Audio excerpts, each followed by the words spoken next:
Salut à tous, moi c'est Stéphane.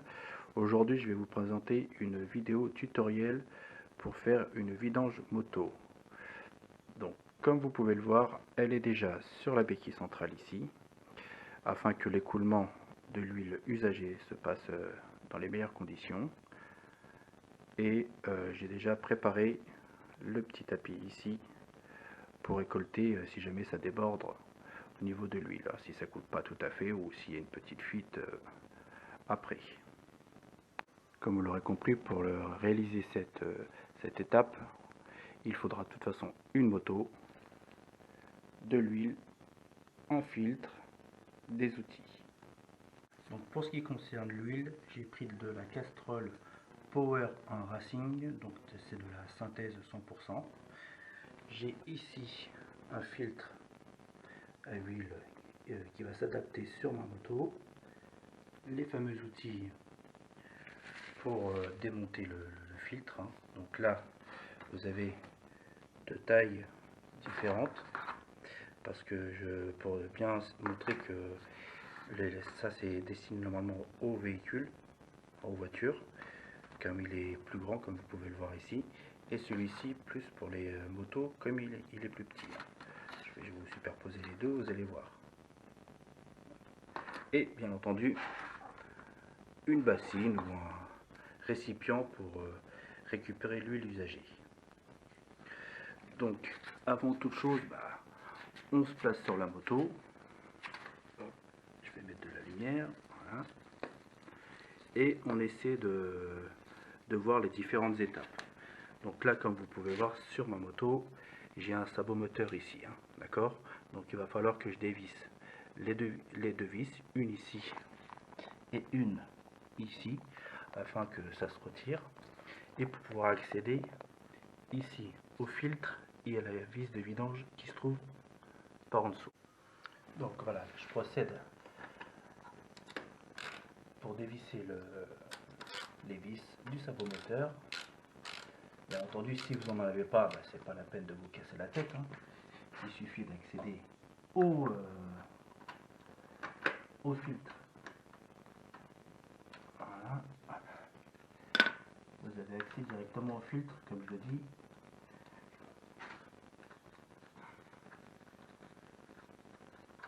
Voilà. Hop. C'est ici. Voilà, vous avez vu, c'est très simple. Et on fait glisser. Donc après, moi je mets ça de côté pour pas perdre mes affaires. Donc, comme on peut voir ici, le filtre est là. Je n'avais pas pensé, mais bon, je pense que je vais y arriver. Je pensais pas que je devrais aussi dévisser le support, mais bon, je vais essayer de le faire sans dévisser ce support qui est là. Donc le filtre à huile, il est ici, comme vous pouvez le voir, tout petit, et la vis de vidange, elle se trouve juste là. Donc je prends, normalement c'est un boulon de 17, je vérifie, nickel. Donc je place ma bassine en dessous afin que l'huile puisse s'écouler. L'huile usagée, bien entendu, pas l'huile neuve. Donc hop, je me place en dessous. Donc pour dévisser la vis, il faut le faire dans le sens inverse d'une aiguille d'une montre.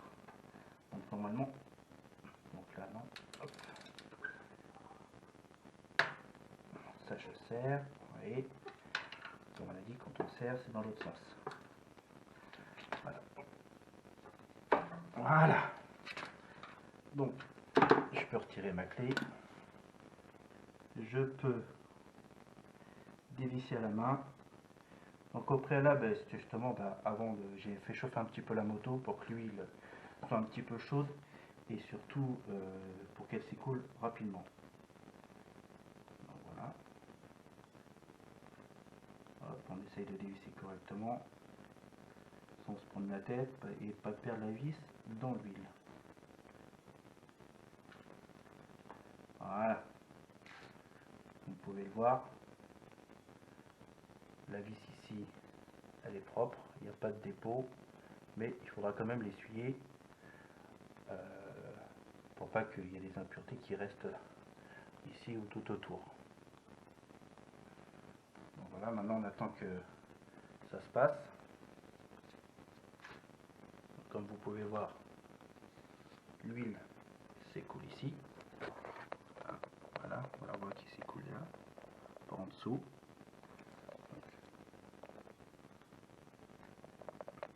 Voilà, donc il ne reste plus grand chose. Donc la prochaine étape, eh bien, c'est de virer ici le filtre, en espérant que je galère pas trop. Donc je récupère ma petite clé, comme ça, que je vais pouvoir insérer ici et ensuite régler normalement. Ouais. À mon avis, je suis de la baisse.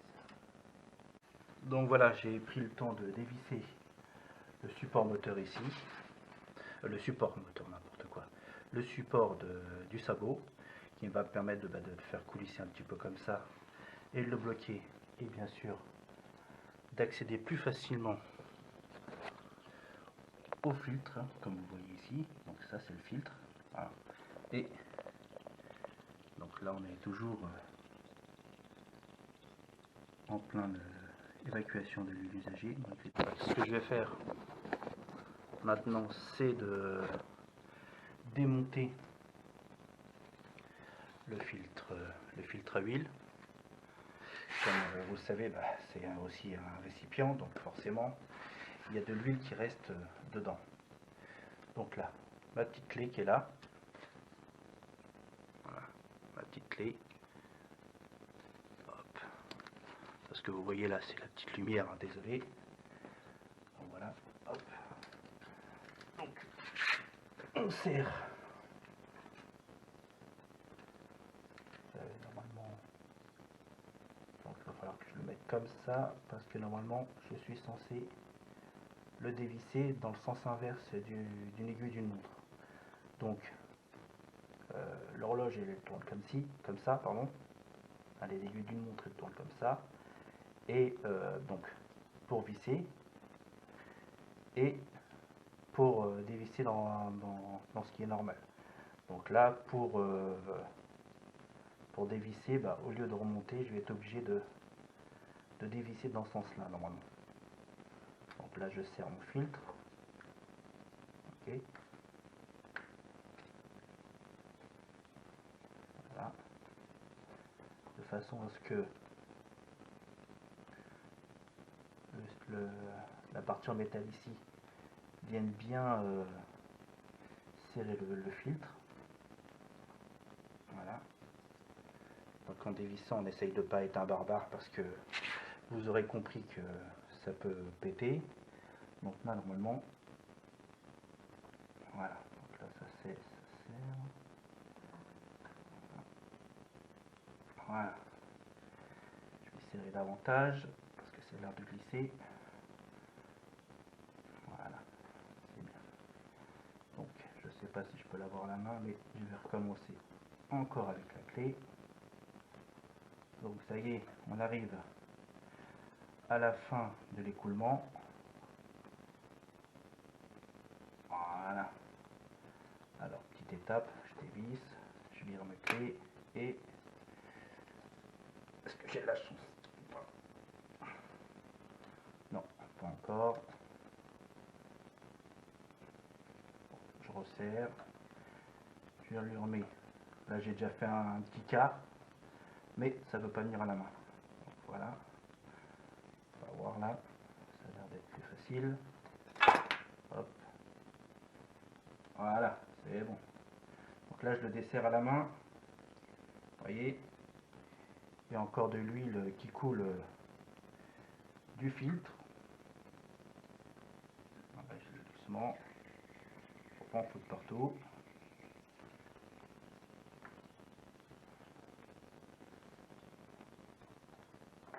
Voilà.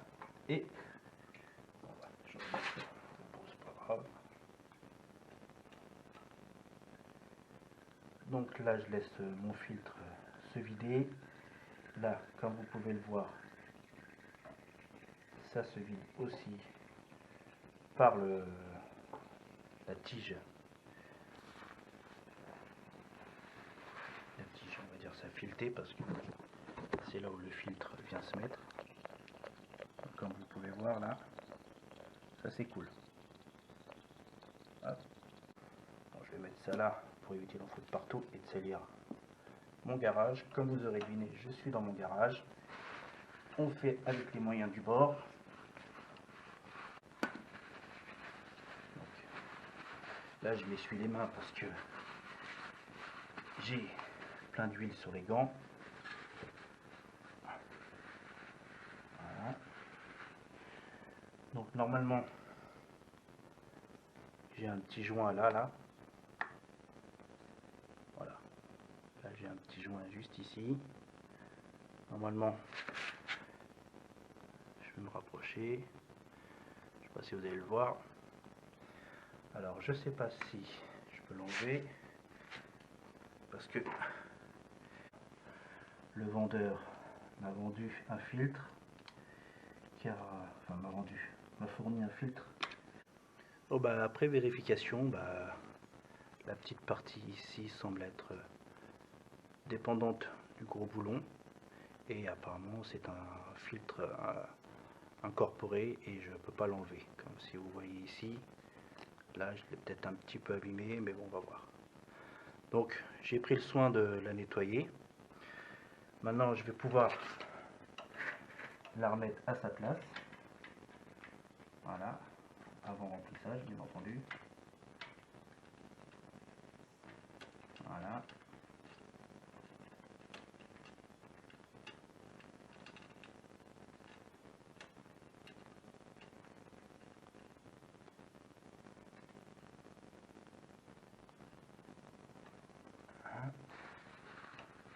J'essuie un petit peu. Je reprends ma douille de 17. Voilà, hop, dans l'autre sens, hein, normalement. Hop.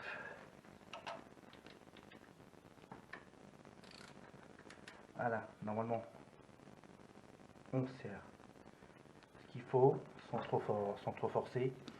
Comme ça, faut pas oublier, c'est l'aluminium. Et si on serre trop fort, je peux vous dire qu'il va y avoir des dégâts. Donc voilà.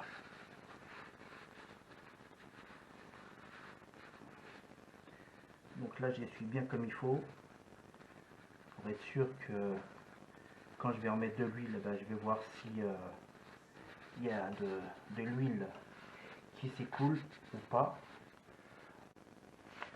Je reprends mon joint ici, ok, hein, mon joint qui est tout neuf. Comme vous pouvez le voir, il se ressemble. Voyez, donc le filtre Yamaha et mon nouveau filtre. Voilà. Donc normalement, avant de remettre le filtre neuf, hein, comme vous pouvez le voir, hein, hop, il est vide, hein. Donc on voit bien qu'il est encore, il n'y a pas d'huile. Donc il faut graisser le joint ici. Et moi j'aime bien aussi faire le petit pas de vis à l'intérieur. Donc moi je fais comme je faisais, comme si je le faisais sur ma voiture. Je reprends l'huile usagée. Bon, ça va sûrement pas plaire à des personnes, mais bon, c'est pas grave. Moi je prends l'huile usagée et j'imbibe bien le joint et le filtre ici. Donc hop, donc, voilà comment je procède. Voilà, c'est donné à tout le monde. Voilà. Bien entendu, si vous voulez pas travailler avec des gants, vous pouvez le faire main nue, hein, ou avec comme vous le souhaitez. C'est vous qui ça regarde. Voilà. Hop, ici, pour que ça glisse bien. Voilà, j'essuie un peu sur le bord. Soyez pas réticents, mettez bien de l'huile. Mettez bien de l'huile partout. En abondance, s'il faut, vous essuyez le nouveau filtre. Ouais, de toute façon ce sera essuyé après. Et là on le replace à son origine et on vient de visser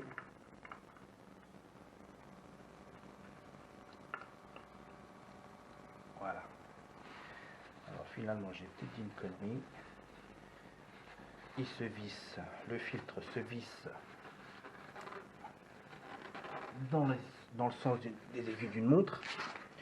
Avant j'avais dit que normalement il fallait le dévisser, c'était un pas de vis inversé, mais non, j'ai dit une connerie. Donc à la base on doit le serrer à la main, on ne peut pas faire autrement parce que sinon on va tout péter. Voilà. Après, pour être sûr de la chose et surtout pour éviter toutes les fuites, on peut se permettre un petit coup de serrage rapide, mais sans forcer, hein. C'est vraiment juste pour dire qu'il est bien serré. Voilà. Et encore, on voudrait être serré davantage. Voilà, c'est surtout pour que le joint que vous m'avez vu graisser fasse son boulot et bon, ça je peux le virer, ça me gênera moins. Voilà. Hop. Normalement, voilà. Je vais réessayer à la main pour pas faire de conneries.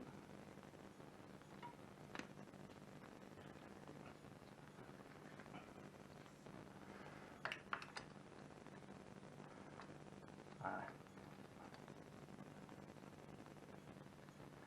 Je refais un tout petit quart. Voilà. C'est vraiment par sécurité au cas où il y aurait une fuite d'huile. Voilà. Donc ce que je vais faire, je vais éloigner ça. Comme là mon tapis est encore propre, une fois que je vais vider l'huile, on verra bien ce qui se passe, s'il y a des fuites. Ça, j'ai changé de côté la moto pour qu'on puisse voir le bouchon de remplissage. Hop, je le dévisse. Et c'est par là qu'on va mettre la nouvelle huile. Hop. Voilà. Donc, pour ce faire, donc, je reprends mon huile Castrol. Voilà, je me suis fabriqué un petit entonnoir de fortune, n'ayant pas pris le soin de prendre un entonnoir. Donc, grâce à ça, je vais pouvoir remplir le réservoir d'huile et contrôler mon niveau qui se trouve ici. Donc, quand je vais remplir d'huile, ici, on va voir l'huile monter, et ce qui me permettra de dire que j'ai rempli suffisamment.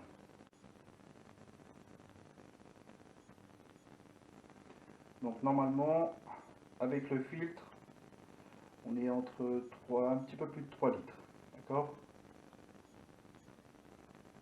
Donc le bidon que j'ai dans la main, lui, il fait 4 litres. Donc normalement, il devrait me rester aux environs d'1 litre.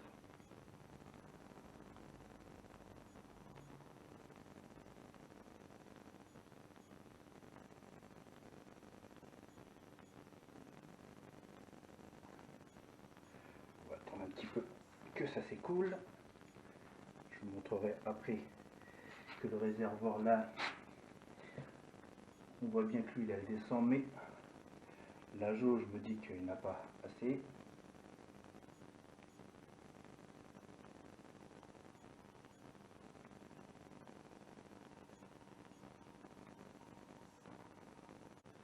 Donc comme vous pouvez le voir ici, là, je ne sais pas si on va bien voir, là ici, il me reste là 3, 2, ici 1, donc il me reste encore 1,5. Je pense que je peux encore en mettre.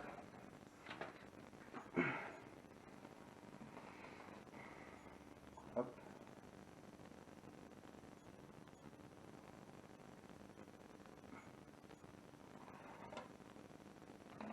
Je contrôle ce qu'il y a dans le bidon. Il y a un petit peu plus d'1 litre.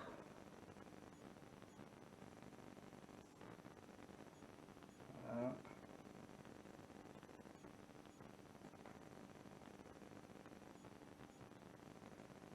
ça sert à rien d'en mettre trop parce qu'après ça va abîmer le moteur.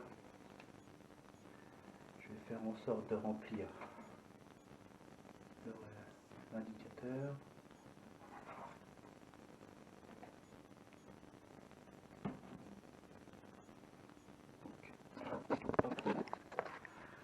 Comme vous pouvez le voir ici, l'indicateur là, on voit que l'huile est tout en haut. Et pour l'instant, comme vous pouvez voir le tapis, rien ne se passe au niveau du tapis. Pour l'instant, rien ne coule. Donc, on va démarrer la moto.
Donc là, j'ai éteint la moto. Je vais attendre que quelques instants pour voir si, après extinction de la moto, si ça suffit au niveau de l'huile. Comme vous avez vu tout à l'heure, c'était rempli, mais avec le filtre que j'ai changé, normalement, il en faut toujours un peu plus. Là, comme vous voyez, le réservoir, enfin en tout cas l'indicateur, lui, se remplit petit à petit et il va me dire si j'en ai mis assez. Comme à ce niveau-là, je n'ai pas d'indicateur, hein, c'est juste un bouchon, il n'y a pas de tige à l'intérieur qui va me permettre de savoir si j'ai le niveau maxi ou pas. Donc voilà, j'ai réajusté un petit peu et en fait j'avais pas vu, ici il y a un petit tri et là aussi en bas il y en a un, donc je pense que c'est le niveau mini et le niveau maxi, hein. Donc le mini et le maxi, et comme vous pouvez voir au niveau maxi, je vais réétudier ça avec le manuel afin de savoir si j'ai pas fait de bêtises. En tout cas, je vais remonter l'autre partie du sabot que j'avais démonté avec son support, donc j'ai pas besoin de vous montrer. Donc j'espère que les indications, elles sont valables pour toutes les motos, hein. Si vous arrivez à repérer où se trouve votre filtre à huile et la vis de vidange, et bien dans ce cas, il n'y a aucun souci, vous pouvez procéder à la vidange de votre propre moto. Donc moi je l'ai faite sur la mienne parce qu'elle a 10 000 km. Je vous remercie d'avoir visionné jusqu'au bout cette vidéo. Faites-moi un petit commentaire sur mes débuts de cinéaste, entre guillemets, si on peut dire ça. C'est la première fois que je filme, comment dire, les différentes étapes. Et bien entendu, je suis peut-être un petit peu encore timide pour la présentation, j'en suis encore désolé. En tout cas, si vous voulez retrouver mes différents réseaux, vous pouvez les voir dans la description. Donc j'ai Instagram, donc c'est perryom974 et idem sur Twitter. En tout cas, vous aurez les liens dans la description. Mettez un petit like, un petit pouce bleu pour m'aider à m'encourager surtout à continuer. Et on verra pour la prochaine fois ce que je peux vous proposer. En tout cas, merci d'avoir visionné jusqu'au bout et à bientôt.